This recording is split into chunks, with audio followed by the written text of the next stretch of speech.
Bien, con las cámaras de Panorama Litoral estuvimos charlando en esta semana con el profesor Carlos Sigual. Él es de la ciudad y bueno, ha incursionado en una temática que tiene mucho auge en estos últimos tiempos, como lo es la educación emocional. Carlos, ¿qué tal? Muy buenas tardes. Bueno, muy buenas tardes a la audiencia. Qué gusto estar compartiendo con ustedes. Sí, en este tiempo, Bueno, ya hace aproximadamente 15 años, con la Fundación Educación Emocional estamos abordando esta temática, así que agradezco que me convoquen para hablar de esto que me apasiona. Bueno, vamos a contarle a la gente un poquito de qué se trata la educación emocional.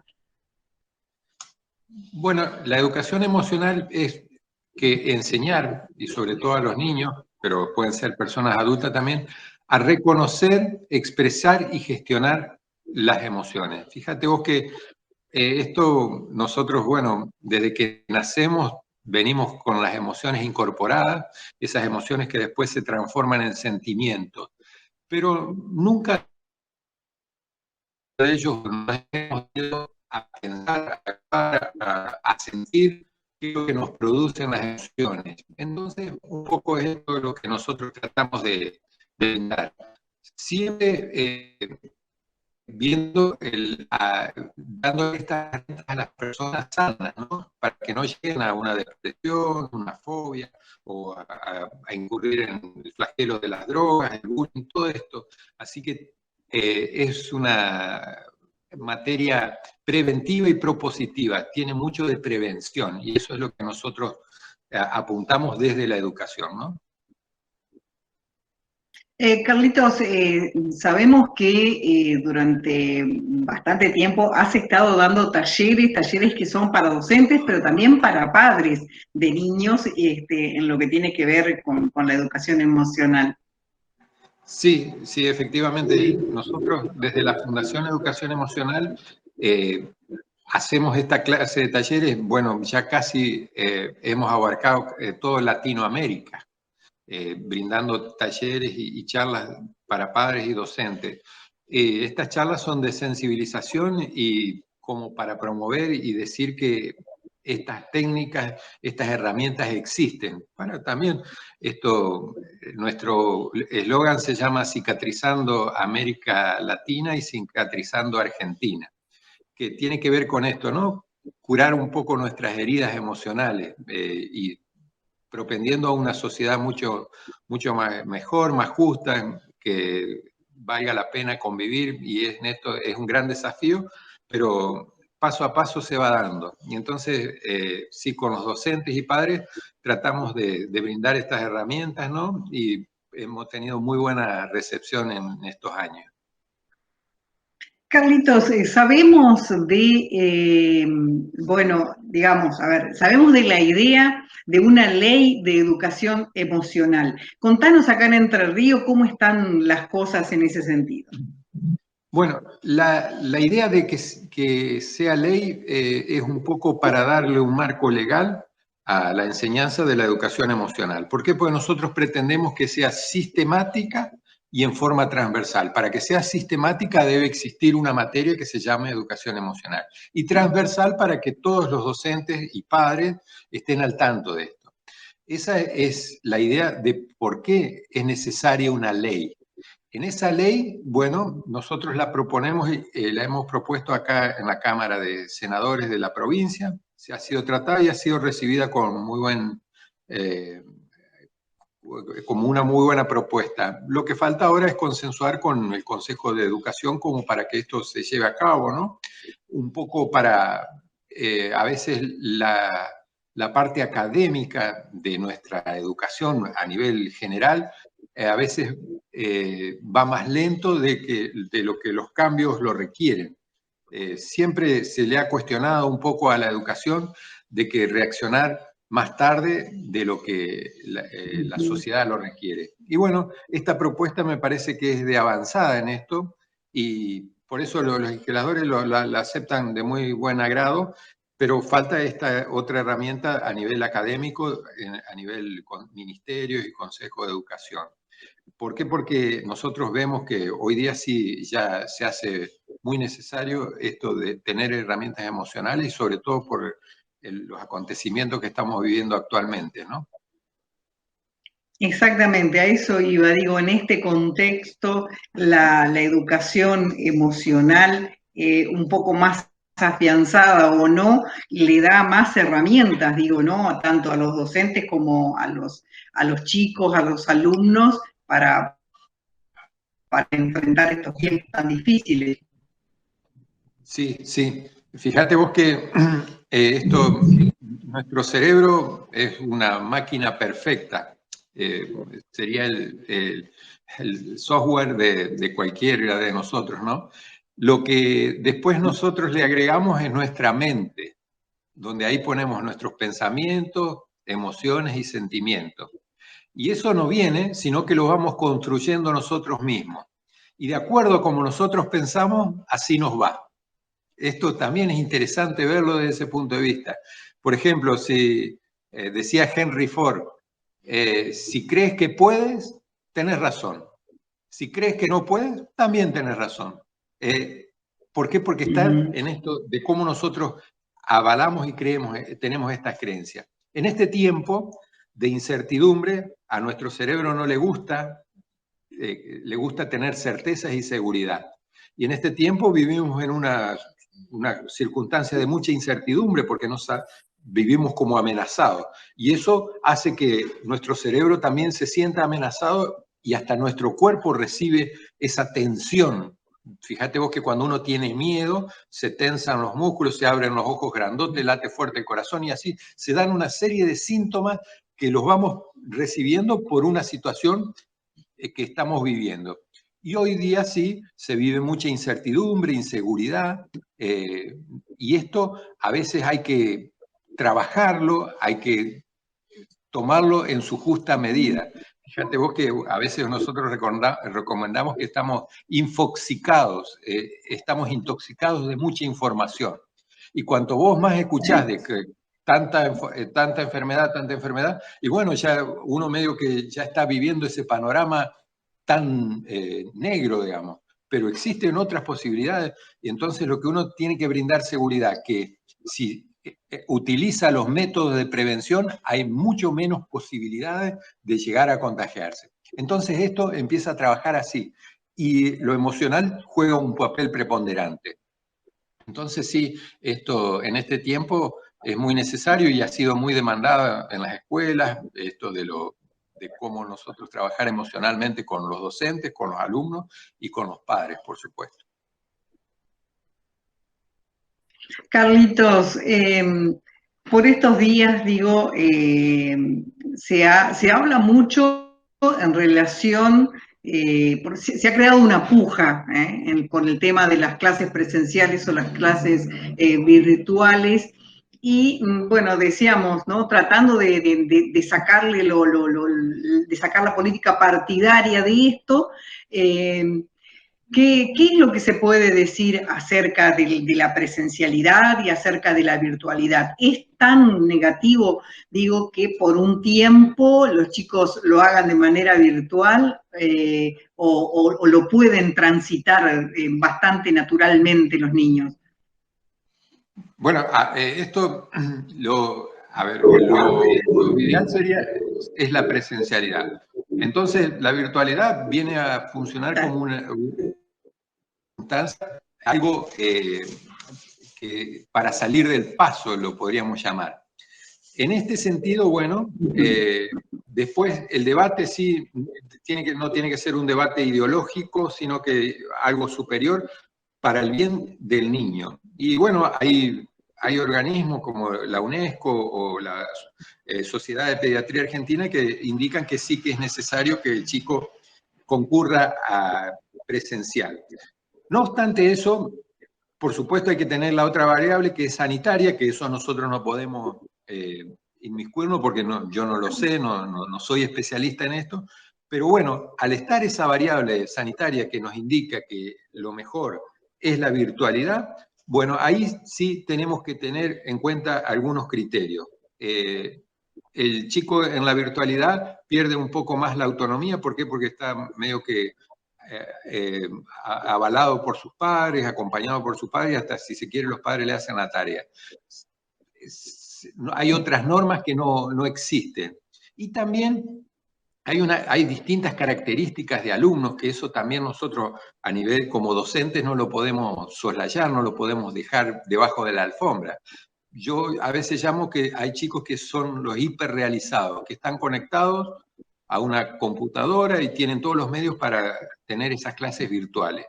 Y están los chicos que son los desrealizados, los que no tienen medios para poder conectarse. Y entonces a lo mejor lo tenemos jugando en la plaza, en la calle, pero no en una constante conexión con la escuela. Y bueno, a esos chicos también nosotros, como docentes, y hasta si se quiere la parte del Estado, debe hacerse cargo. ¿Para qué? Para poder llevarlo. Entonces, lo importante es esto, que la escuela es por excelencia socializadora. Entonces, cuando socializa, no queda nadie afuera. Y esto es lo interesante. En cambio, la virtualidad nos ayuda a salir del paso, pero sí van a quedar criaturas afuera. Entonces esto, por supuesto, hay que buscar el equilibrio. Ni lo uno ni lo otro, no los extremos son malos, sino que hay que buscar siempre esto de la coherencia para poder establecer un criterio que ayude a nuestros niños, ¿no? Fíjate vos que el año pasado a lo mejor era justificable no tener clases presenciales. ¿Por qué? Por una cuestión emocional. Todos teníamos miedo, no sabíamos hasta dónde podíamos llegar, hasta dónde podíamos ir. Y era una cuestión lógica. Uy, que me voy a contagiar, uy, que esto, que... Hoy ya más o menos conocemos cómo se pueden prevenir, cómo se maneja esto y cómo correr la menor riesgo posible. No quiere decir que estemos inmunes, pero sí poder correr los menores riesgos posibles. Entonces, con los protocolos de seguridad y todo eso, se puede establecer esto, que nos brinda seguridad emocional también. Si yo sé que me estoy cuidando, bueno, me voy a sentir más tranquilo que si estuviera torpedeado por todos lados como lo estábamos anteriormente cuando no conocíamos tanto de esto. Así que, bueno, esto un poco es lo que nosotros tenemos que tener en cuenta. También es para tener en cuenta esto de la virtualidad, la permanencia de los niños mucho tiempo en la casa. Bueno, fíjate vos que nosotros por una cuestión instintiva, cuando estamos en situación de nervios, de estrés, en la misma casa, nos agarramos con la persona que más queremos, a esa a la que más reprochamos, insultamos. ¿Por qué? Porque estamos en una situación nerviosa. Y por eso hay estudios que lo avalan, que dicen que en estas situaciones de crisis las relaciones, la violencia intrafamiliar se acrecienta. Y también ahí el descargo de esa violencia, del poder estar al tanto de eso, la escuela juega un rol preponderante en la presencialidad. Por supuesto que también los docentes pueden establecer algunas herramientas virtuales que ayuden a que los niños puedan expresar cómo se están sintiendo, qué es lo que están necesitando y cómo lo están viviendo. Y algunos expresan que tienen miedo, otros dicen que extrañan, otros dicen... Y eso también a modo de juego, a modo de interpretaciones de cuentos, o a veces en situaciones hipotéticas, el mismo niño puede expresar lo que está viviendo en ese momento, ¿no? Carlitos, yo por ahí escucho tus definiciones y digo, qué distinta es la escuela que le toca hoy en día a los docentes de la escuela que ellos se prepararon para enseñar. No solamente la escuela, digo, sino los tiempos. La mayoría de los docentes hicieron una carrera con determinados parámetros y consignas, y es como que hoy tuvieron que volver a inventarse todo de nuevo. Genial. Sí, esa apreciación está buenísima porque es así. Yo siempre en las charlas digo, la mala noticia es que ya no podemos enseñar como nos enseñaron a nosotros. Y esto un poco es lo que nos interpela, ¿no? A buscar cambios en la educación.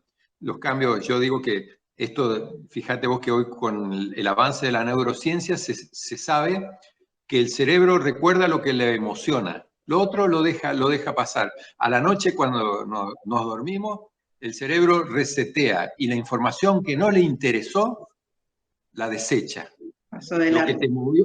lo que te movió emocionalmente queda en tu subconsciente. Y entonces esto también es un hallazgo reciente de la neurociencia que nosotros lo tenemos que tener en cuenta. ¿Por qué? Porque también ahí, como vos decías, tenemos que repensar la escuela. Fíjate vos que el chico, el adolescente, a veces sobrevive al sistema que nosotros le imponemos. ¿Qué hace? Estudia a la noche, no mucho antes, porque nuestra memoria es episódica, cortita. Entonces, estudia a la noche, completa el formulario a la mañana, la evaluación la completa a la mañana y comienza a olvidar a la tarde. Nada significativo, nada significativo. Yo siempre digo que nosotros en este tiempo hay que contestarle una pregunta que muchos adolescentes nos hacen en las aulas. El adolescente levanta la mano a veces para inquietarte y te dice, hey, profe, ¿y para qué me sirve lo que me estás enseñando? ¿Para qué me sirve? Y esto es sensacional. Si nosotros como docentes podemos llegar a contestarle al alumno, a la alumna, ¿para qué le estoy enseñando? ¿Para qué ¿Por qué? Porque nosotros esto debemos enseñar para la vida, no para pasar un examen, no para saber de memoria la capital de un país, sino que debemos tener estrategias. ¿Para qué? Para ser mejores ciudadanos, para tener una creatividad, una curiosidad. Fíjate que nuestro sistema escolar anterior cercenaba la creatividad. Y la creatividad debe quedar intacta. ¿Para qué? Para que el chico pueda crear. ¿Dónde una persona o una criatura es más creativa? Donde se siente querida, donde no está amenazada. Entonces, vos ves a una criatura de 3, 4, 5 años imaginar miles de mundos Claro. jugando a los pies de su madre. ¿Por qué? Porque se siente seguro. Fíjate lo emocional, lo importante que es. Y entonces, la escuela también, como nosotros como docentes, esa reconversión que vos decís, la escuela tiene que primero hacerlos sentir seguros a los alumnos, alumnas, dentro de ese contexto, saber que estamos ahí para acompañarlos en ese andamiaje de la construcción de saberes. ¿Qué es esa construcción de saberes? Empezar a encontrarle el sabor al saber. Y entonces el chico empieza a conocer lo que le interesa. Y por eso, y tenemos que apuntalar a lo que a él le interesa. Al que le gusta la naturaleza, vamos por la naturaleza. No le voy a seguir reprochando que no ha probado matemática. Y entonces, si nosotros reprochamos sobre el error, sobre lo que no sabe, termina odiando la matemática y se pierde la oportunidad de haber crecido en lo que era naturaleza. Fíjate, todos esos cambios nosotros tenemos que medio que repensar. Esto de la virtualidad, de la no presencialidad, me parece que nos ha desacomodado un poco y entonces nos va a llevar a que cuando volvamos nuevamente a la presencialidad plena, vamos a tener que cuestionarnos los horarios, cuestionarnos los tiempos, los horarios, los espacios. ¿Por qué? Porque todo está muy estanco. A veces decimos, bueno, en el aula se estudia. ¿Y cómo? Y en el recreo no se puede aprender. ¿Y cómo? Y en el aula no se puede jugar. Todo eso hay que hacerlo mucho más flexible. ¿Por qué? Porque yo no, en la vida no ando entrando al aula y saliendo, no ando entrando a matemática y saliendo, sino que se me presentan situaciones y yo tengo que empezar a resolverlas con las herramientas que tengo. Esto es interesante. Y otra cosa, que el chico hoy día, un chico de 10 años hoy tiene la misma información que una persona de 70 hace 50 años atrás. Información, no conocimiento. Esa información que tiene, que es mucha y alguna es equivocada, la tiene que pasar por el tamiz del conocimiento, todo niño. Y el conocimiento está en la escuela. Tiene que validar si lo que él cree que, si es cierto o no. Esto también, fíjate que es una reconversión interesante de la escuela nueva, ¿no? De la escuela que se nos viene. Sí, escuela en la que, bueno, se va a tener que ayornar a los tiempos sí o sí para no quedar caduca. Tal cual. Carlitos, Preguntarte, digamos, si esto de la educación emocional has podido trabajarlo o, bueno, tenés el proyecto de trabajarlo con la enseñanza de adultos. Bueno, sí, sí, está contemplado en todos los niveles, ¿no? Y bueno, yo siempre digo que yo tengo real predilección por la enseñanza de adulto. ¿Por qué? Porque eh, ahí van las personas que realmente quieren estudiar, quieren superarse. No hay excusa. ¿Por qué? Porque dejan de lado a veces el tiempo de descanso y un poco su familia para poder ir a superarse. Y esto a mí me parece interesantísimo, que en este nivel se dé, y bueno, hay que alentar a esto, ¿no? Yo siempre cuando hablo con los adolescentes, yo les digo que ellos pueden ser lo que quieran ser. Yo no los puedo obligar a nada. Cada uno tiene que encontrar el motivo para hacer. Y está bueno, y en la educación de adultos se da, que cada persona encuentre el propósito de vida. Cuando uno encuentra un propósito de vida, va por él. Y eso lo hace más interesante. ¿Por qué? Porque empieza a disfrutar de esos pequeños logros día a día para llegar a esa meta. Y disfrutar ese proceso me parece interesante. Entonces, la educación de adultos sí es una muy buena oportunidad para afirmar esa decisión, y lo emocional tiene mucho que ver. Yo hago mucho hincapié en la autosuperación, y eso vale para todos, ¿viste? No empecemos a compararnos con nadie, ni con fulano, ni con mengano. ¿Por qué? Porque vamos a ser superiores a algunos e inferiores a muchos. Entonces, lo que uno tiene que tratar es de superarse a sí mismo todos los días. Y en esto a veces siempre doy el ejemplo a los adolescentes sobre todo. Fíjate vos que los atletas olímpicos se preparan 4 años para ir a correr aunque sea 10 segundos. Y ellos saben que quienes un año antes saben quiénes son los tres que van a subir al podio. ¿Por qué? Porque está todo tan globalizado, todo tan cronometrado que ya se sabe. Y entonces uno se pregunta, ¿y cómo? ¿Y por qué se siguen entrenando si saben que no van a ganar? Se siguen entrenando porque su motivación es superarse a ellos mismos. Y esto me parece genial. Esto también es un ejemplo para la vida de cada uno, ¿no? Ir superándose cada uno. Y esto hace a no desesperarse. ¿Por qué? Porque si yo puedo dar un pequeño salto cada día en mi calidad de vida, en mis propósitos, en mi vida un poco más salutógena, más social, más empática, más asertiva, todo eso hace que me sienta mucho mejor. Y a eso apunta también la educación emocional, ¿no?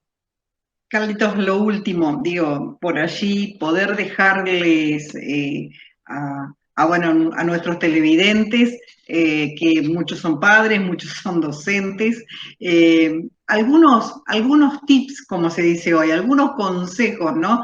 ¿Cómo podemos hacer con los niños en estos casos o los adolescentes para implementar un poco de esta educación emocional en estos tiempos en que, como vos decías antes, los tenemos muchos en casa, mucho tiempo? Sí, yo siempre, y sobre todo a los padres, y bueno, a los docentes también, considero un poco que lo principal es trabajar eh, esto de la autoestima, de la autoestima. ¿Y cómo se trabaja la autoestima? Ponderando las cosas que están bien.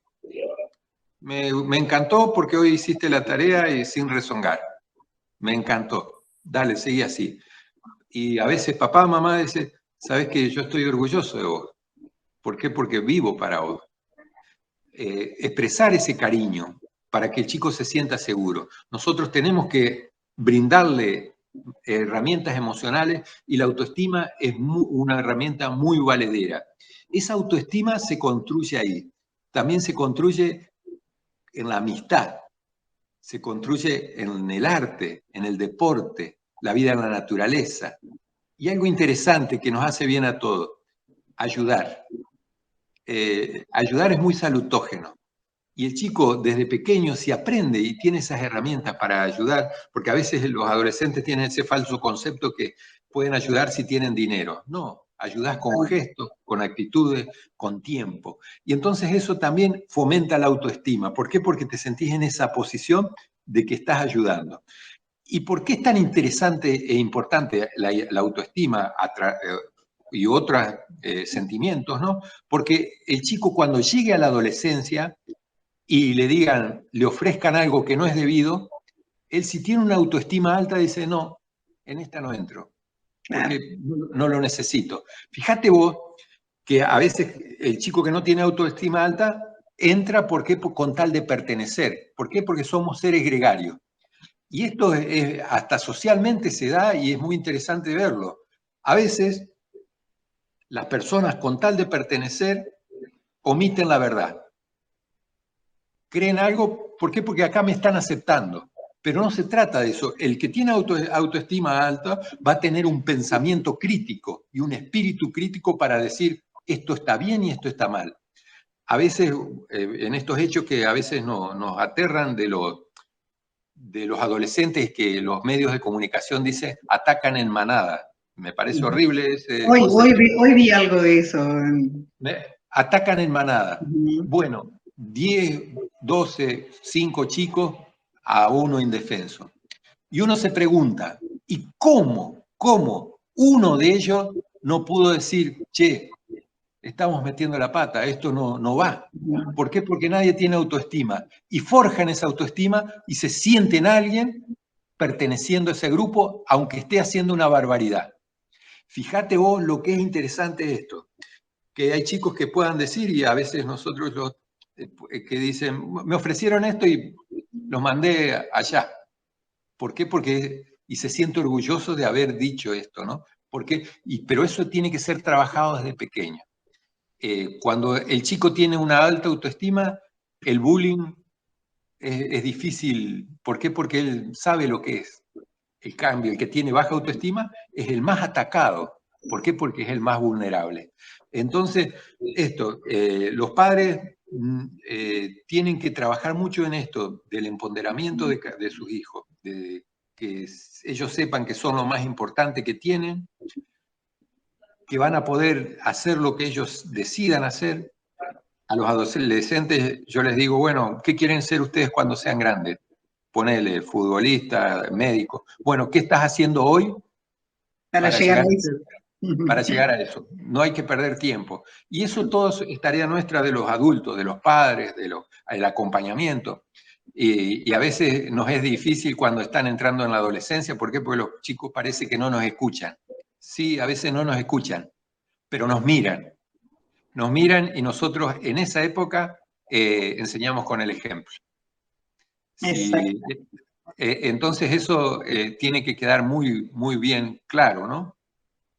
A veces cuando hay desavenencias en pareja, yo siempre digo, los niños no tienen por qué vernos a nosotros tristes, siempre nos tienen que ver contentos. ¿Por qué? Porque si ellos nos ven tristes y discutiendo, piensan que es culpa de ellos. Se hacen cargo de eso. Y entonces eso no tiene que ser así. Ahí tiene que ser hablado y explicado. Entonces, bueno, como docentes y como padres tenemos un trabajo enorme en el fortalecimiento de la autoestima y de las emociones del chico. Que el chico pueda expresar lo que siente, pueda expresar sus emociones. ¿Qué es lo que te hace sentir alegre? ¿Qué es lo que te hace sentir triste? ¿Qué te produce desagrado? ¿Qué es lo que te saca, te hace poner ira? Ujú. Y entonces cuando ellos pueden poner en palabra todo eso, pueden empezar a resignificar y decir, bueno, yo en esta no entro porque me enojo, entonces voy a tener que buscar la vuelta por otro lado. Si esto me produce desagrado, bueno, voy a probar por otro lado. Y todas esas cosas son trabajables día a día, ¿no? Y esto, yo siempre digo que a todos los chicos todos los días tenemos que preguntarle cómo te sentís. O te noto triste, si querés me contás. Abrir esa puerta al poder decir. Cuando nosotros decimos, si yo tengo un problema y lo puedo poner en palabras, se lo puedo contar a un compañero, ese problema no se soluciona, pero mi actitud alivia. ¿Por qué? Porque lo pude poner en palabras. Y lo mismo pasa con la alegría. Si yo estoy alegre y lo puedo contar y lo socializar, esa alegría se expande. Así funciona todo esto. Bueno, me fui lejísimo, discúlpame, No, pero... no, pero no, está muy, muy bien, Carlito, porque la verdad que es una manera de por ahí de poder darnos cuenta que sale barato, digo, construir el autoestima de un niño.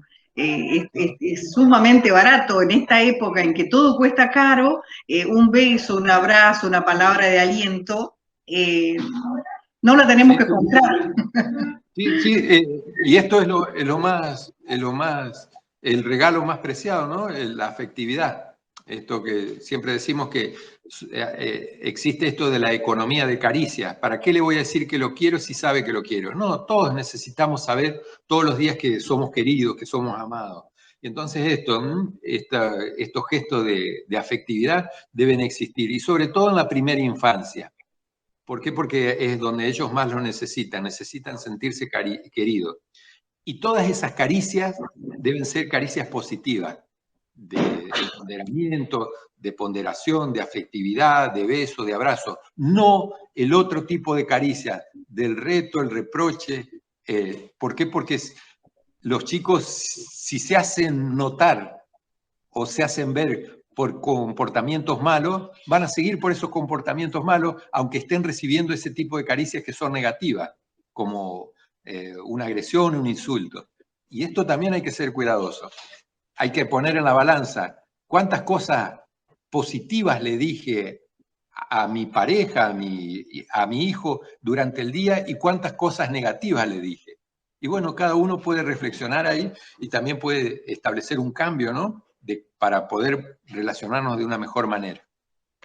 Carlitos, muchísimas gracias por este tiempo que nos has brindado. La verdad que es un tema apasionante, como vos bien lo definiste al comienzo de la nota, y bueno, que permite crecer, y está bueno para que nos pongamos a charlar en familia de qué se trata, y seguramente más de uno se va a ver seducido por la educación emocional, porque es como una pata que no desarrollamos a lo largo de la evolución del género humano. Digo, no la desarrollamos en esta civilización, en este lugar en el que Dios quiso que naciéramos, ¿no? Hay otros lugares en las culturas orientales que se han desarrollado bastante más.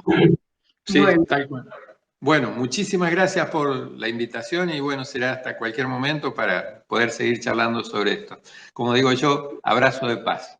Abrazo de paz, Carlitos. Y bueno, por supuesto que no va a faltar otra oportunidad porque el tema es sumamente apasionante.